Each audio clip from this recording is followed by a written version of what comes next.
Ha, vətəndaşlar, baxın. Bu Narzan suyudur, eləmi? Narzan suyudur Gədəbəydə, Slavyankanın yanında. Slavyanka kəndində. Bu bizim çox gözəl insan, sürücümüz Fazil müəllimdir. Baxın, bu da bizim yürüyüş yoldaşlarımız. Yəni, nə demək istəyirəm? Azərbaycan vətəndaşlarımız, baxın. Niyə biz düzəlmirik? Niyə biz sivil adamlara bənzəmək istəmirik? Baxın, təbii sərvətdir də bu. Elə bir ki, bir mirvarisidir, dəyərli. Gözəl bulaqdır, tərkibində dəmir çoxdur.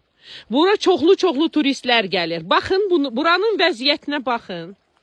Siz utanmırsınız, burada zibil atanlar, siz utanmırsınız. Siz Allah'tan qorxmursunuz. Baxın, bilirsiniz nə qədər dadlı, ləzzətli sudur. Dəmir var tərkibində. Kimin qanı zəifdirsə gəlin için.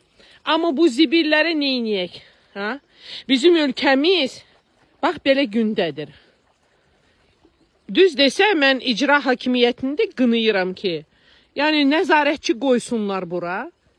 Nəzarətçi saxlasın, cərimələsin bura zibil atanları. Başqa çərə yoxdur. Yəni könüllü, öz xoşu ilə biz düzəlmək istəmirik. Dəhşətdir də.